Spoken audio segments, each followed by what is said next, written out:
The air was thick with silence in the hospital corridor, a silence that screamed louder than any siren. John Finn Finnegan stood motionless, staring through the glass window of the operating room, his eyes red-rimmed, barely blinking. Inside, Luna Nozawa lay still, pale, and heartbreakingly lifeless. The flickering of machines was all that separated her from complete stillness. And now even those had gone silent. He had lost her. And with that, he had lost a part of himself. For weeks, Finn had wrestled with a storm of emotions. Confusion, disbelief, and an aching void where certainty once lived. The DNA results had arrived too late. Luna was his daughter, his flesh and blood, the daughter he never knew he had, the daughter he didn't get the chance to love, to protect. She came to me for acceptance, Finn whispered aloud, his voice cracking, and all she got was rejection. The pain surged like a wave crushing his chest. He remembered the way Luna had looked at him, pleading, unsure, hungry for just a sliver of belonging.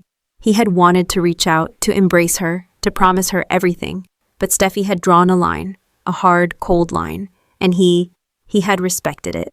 Now he hated himself for that. Every choice he made seemed poisoned by regret. It wasn't just Luna who had been denied. It was him. He had failed her, failed as a father, failed as a man, and perhaps worst of all, failed to see the ticking time bomb that was about to go off. Then came the gun, the beach house, the chaos, the blood, and Liam. God, Liam. It was Liam Spencer who fired the fatal shot. But Finn couldn't bring himself to point fingers, not fully, because deep down, he knew the rot started long before that final moment. It started when he denied Luna that cup of coffee, that dinner invitation, that recognition, and Steffy. Steffy had been the voice whispering in his ear, planting seeds of resistance. She doesn't belong, she had said. But Luna had belonged, more than anyone realized. Now the question haunted him. If he had chosen differently just once, would Luna still be alive? As the tears welled up again and fell freely down his face, Finn clenched his fists. This wasn't just grief. It was guilt. It was fury. It was the beginning of a reckoning. Steffy Forrester stood alone in her living room, the echo of crashing waves outside her Malibu home, barely drowning out the silence between her and the truth. Her hands were wrapped tightly around a glass of wine she hadn't touched. It had grown warm in her palm, just like her rage, her fear, and the unspeakable grief she was trying so hard to keep locked away. Everyone thought she was cold, heartless, controlling, but no one saw the battle raging beneath her polished surface. She had told Finn to keep his distance from Luna, had warned him again and again. The girl was unstable, erratic, dangerous even. At least that's what Steffy had convinced herself to believe. But now, standing in the aftermath, the reflection in her mirror told a different story. It wasn't fear that drove her rejection of Luna.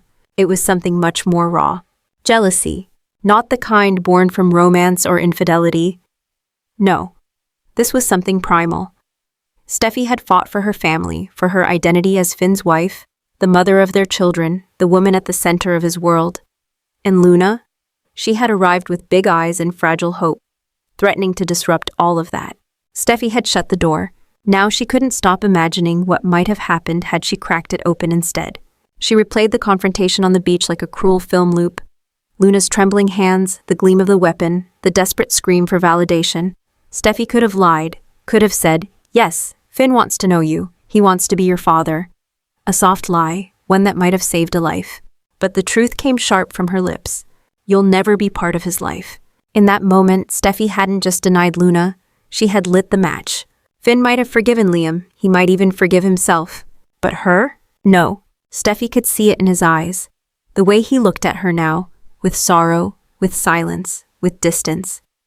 Every glance felt like judgment. Every breath, a wall growing between them. And the worst part? She agreed with him. Steffy Forrester had always known how to fight, how to claw her way through betrayal and heartbreak. But this time, she wasn't sure she deserved redemption. The night air was heavy with fog as Luna Nozawa crept along the shoreline, her breath coming in short, panicked gasps. The moon, obscured by storm clouds, cast long, flickering shadows across the sand. Her hand trembled as she gripped the gun, too tightly, too clumsily, like someone carrying a weight far beyond what they were built to bear. She hadn't come to hurt anyone. She just wanted to be heard. But pain had a way of twisting even the purest intentions into something dark and desperate. Inside the beach house, Steffi stood tall, her body tense, her eyes fixed on the figure just beyond the glass doors. The second Luna stepped into the room, the air shifted. Time slowed. "Don't come any closer," Steffi warned, her voice calm but laced with steel. "Put the gun down, you don't want to do this." Luna's lips quivered. I just wanted a place in his life. I'm not a threat." "You've already threatened everything I've built," Steffi snapped. "You're unstable, look at you." The accusation sliced through Luna's fragile resolve. "I needed a father," she whispered, tears spilling over her cheeks. "I needed him." Suddenly the gun jerked upward, unintentionally. Her hands couldn't control the weight of grief. Steffi flinched, stepping back toward the kitchen, calculating escape. She knew Luna wouldn't shoot, hoped she wouldn't. But then, a door burst open. "Luna!" Finn's voice tore through the tension like lightning. Behind him, Liam Spencer followed, confusion turning instantly to horror as he took in the scene. "Drop the gun!" Liam shouted, raising his own weapon, taken from security after Sheila's escape had changed everything. Everything unraveled in seconds. Luna turned, startled by Liam's sudden presence. The movement, the scream, the trigger, the shot. A single echoing crack cut through the silence. Then silence again. Luna collapsed, her eyes wide, her chest rising once, then still. Finn screamed. Time stopped. Blood on the floor, tears in his eyes, and Steffi, frozen in place, watching the world she tried so hard to control, slip through her fingers in one irreversible moment. The beach house would never be the same. Neither would they. The envelope had been lying untouched on Finn's desk for days, sealed, silent, and loaded with truths too devastating to face. It bore no markings of drama, just plain white, ordinary, and yet it carried the weight of a lifetime denied. He had ordered the test after Luna begged him to believe her. At the time, he dismissed it as a desperate claim from a troubled young woman seeking connection where there was none. But now she was gone, and the envelope remained. His fingers trembled as he opened it, the paper crinkling like brittle bones in his hands. A single sheet, one line, black ink that sliced through his heart like a blade. Probability of paternity, 99.9%. John Finnegan is the biological father. The air left his lungs. There it was, unquestionable, undeniable, unforgivable. He fell into his chair, numb. For a long moment, the room disappeared. No sound, no light, only regret. All-consuming regret. Luna had come to him with truth, and he had met her with distance, with caution, with a wall. And now, he would never get the chance to take it down. Across the room, Steffi stood silently. She had seen the paper too. She didn't speak, didn't cry. She just watched her husband dissolve into pieces she couldn't collect. "I didn't know," she began, her voice hollow. Finn looked up at her, eyes hollow. "You didn't want to know?" She recoiled as if slapped. "I was protecting you, us." "No," he said, softly but firmly. "You were protecting yourself. From the idea that I could love someone else. Even if that someone was my daughter." The word hit the air like a bomb. Daughter. Steffi turned away, her shoulders trembling. "It wasn't supposed to end like this." "But it did," he said, rising to his feet, his voice breaking. "Because we chose fear over compassion, silence over connection." Outside, the sun dipped lower, casting long shadows across the floor, like memories stretched thin, like hope retreating. Finn held the paper close to his chest. "She died not knowing I believed her," he whispered. And Steffi, silent now, knew this was the kind of scar that time would not heal. Not easily. Not ever. The hospital's basement wing was always quiet after hours. Too quiet. The kind of silence that only secrets understood. Dr. Lee Finnegan moved swiftly through the sterile corridor, her heels tapping with precision, her face unreadable. In her hands, she clutched a clipboard, but it wasn't for rounds. It was for her. Room 12B. No one else had access. No one else even knew it existed. And behind the reinforced door lay a body, alive but hidden. Luna Nozawa. Hooked to machines, breathing, stabilized, alive. Barely, but alive. Lee paused at the glass, her heart pounding as she looked at the bruises still fading across Luna's face, the wound carefully stitched across her side. The surgery had been brutal. The bullet had torn through her like fate's punishment. But Lee, brilliant, cold, calculating Lee, had managed to save her. Only, she hadn't told Finn. Not yet. Not ever if she could help it. He didn't deserve to know. Not after the way he had doubted Luna. Not after the way Steffi had cast her out like yesterday's scandal. Lee had seen it coming, the rejection, the danger. And when Luna showed up at her door, bloodied and broken, it was Lee who became her only hope. She had made a choice. Fake the death. Let the world mourn. Let the guilt simmer. Only then, maybe, would Finn realize what he had lost. And when the time was right, only Luna would decide whether she wanted to return. A soft beep from the monitor startled Lee from her thoughts. Luna stirred. Barely a flicker of her eyelids, a twitch of her fingers, but it was enough. She was coming back. Slowly, quietly. And when she did, everything would change. Steffi, Finn, Liam, the entire Forrester legacy. Lee touched the glass gently, her voice low but filled with resolve. Sleep for now, Luna. Let them grieve. Let them feel the weight of what they've done. When you wake up, you'll decide who's worth forgiving. The house no longer felt like a home. It was too quiet, too clean. Every surface gleamed, but it couldn't hide the cracks forming beneath. Cracks in the walls, in the silence, in their marriage. Finn sat on the couch, staring at nothing, the DNA results still clutched in his hand like a ghost that refused to let go. Steffi stood in the doorway, arms folded tightly against her chest, trying to read him, trying to decide if there was still space in his heart for her. But how could there be after everything? She was your daughter, Steffi said finally, her voice dry and trembling. And I pushed her away. Finn didn't answer right away. His jaw clenched, his eyes unmoving. I didn't need you to accept her, he said after a long pause. I just needed you to let me. Steffi's breath caught in her throat. I was scared of what she'd change, scared of what you'd feel for her. That wasn't your decision to make, he said, the edge in his voice sharper than she had ever heard. You made me choose between being a husband and being a father before I even knew I had a child. And what if I hadn't, she asked almost defiantly. What if she had stayed in our lives and destroyed everything? Finn turned to her then, his eyes not angry but broken. She didn't destroy anything, we did. Those words echoed in the room like thunder.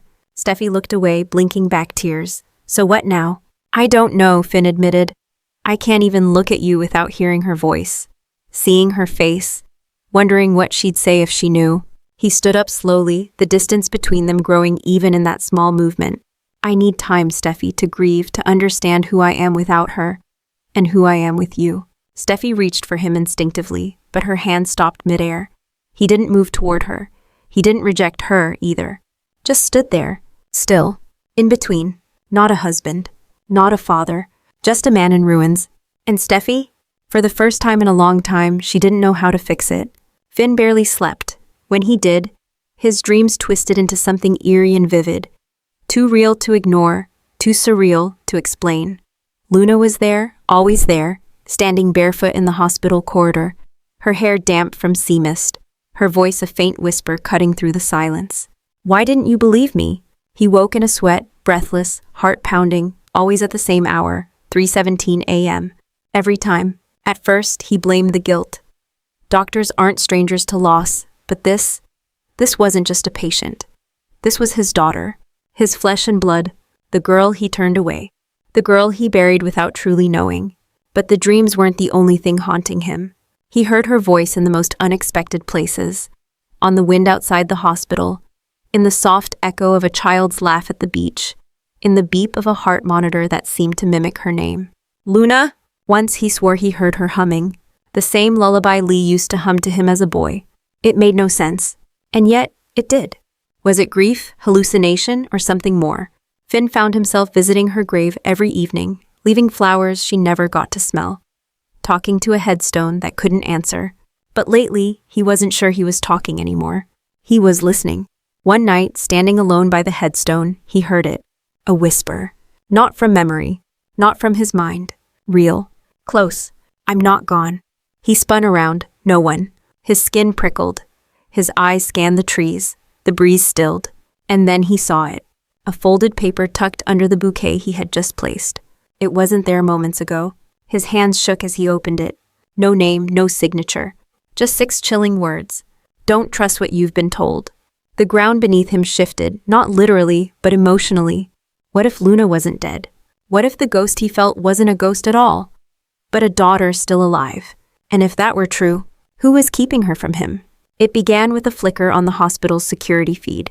Finn was reviewing old footage from the night of Luna's surgery, haunted by every detail, when something strange caught his eye. At 3:21 a.m., just hours after the operation failed, or so he'd been told, a woman with dark hair and a covered face was wheeled down the hall by Dr. Lee Finnegan herself. The timestamp didn't lie, but the patient record was gone. No chart, no digital signature, no trace. Finn's heart thudded in his chest like a drum of revelation. He zoomed in. The figure on the gurney had a birthmark on her collarbone, barely visible, but unmistakable. Luna, alive. Somehow, somewhere. His hands trembled as he replayed the footage over and over, adrenaline crashing against his grief, turning sorrow into action.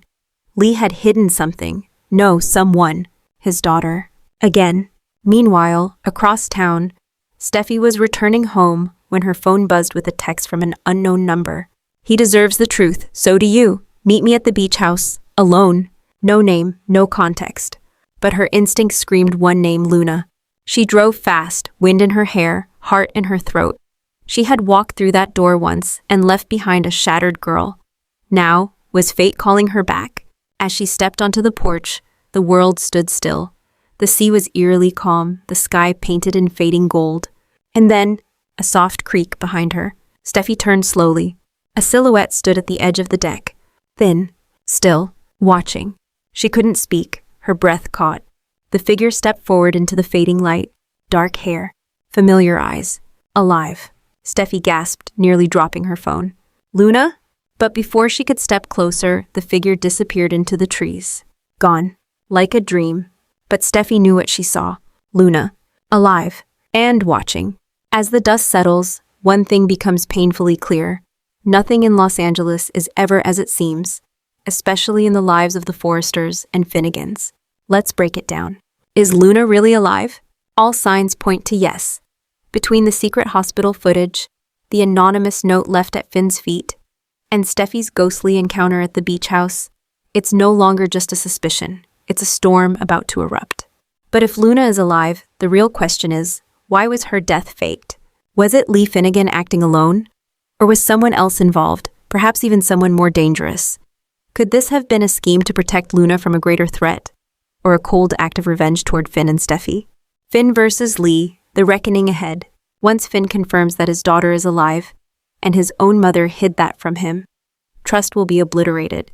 The perfect doctor, the noble healer, will finally confront the most personal betrayal of all, from family. Can he forgive Lee? Will he even want to? Or will this ignite a darker side of Finn we've never seen? Steffy's role, redemption or ruin. For Steffy, this isn't just about guilt. It's about survival. If Luna returns, wounded and betrayed, there will be no hiding from the past. Steffy's harsh words, her rejection, her fear-driven choices, they'll all come to light. Will she fight to rebuild trust with Luna? Or will Luna become the wedge that shatters the marriage once and for all? Liam's bullet, consequences loom. Let's not forget, Liam pulled the trigger. Intentional or not, his name is now burned into this tragedy. If Luna lives, will she remember who shot her? Will she seek justice or vengeance? And how will Hope react if her ex-husband becomes the center of a murder investigation that just unraveled into resurrection? What happens next? September episodes promise chaos, whispered truths, forbidden reunions, and possibly the return of a Luna reborn, not as a lost girl, but as a woman ready to claim what was stolen. Expect heartbreak, expect confrontations, and expect one thing above all: a storm is coming. Thank you and goodbye. Thank you for joining us on this emotional and shocking journey through the bold and the beautiful. What do you think? Is Luna truly alive? Can Finn and Steffy survive this twist? And is Lee Finnegan a savior or a villain in disguise? Drop your theories in the comments. Like this post if it gave you chills. Subscribe and follow us for more deep dive spoilers and exclusive soap drama breakdowns. Until next time, stay bold and stay beautiful. Goodbye.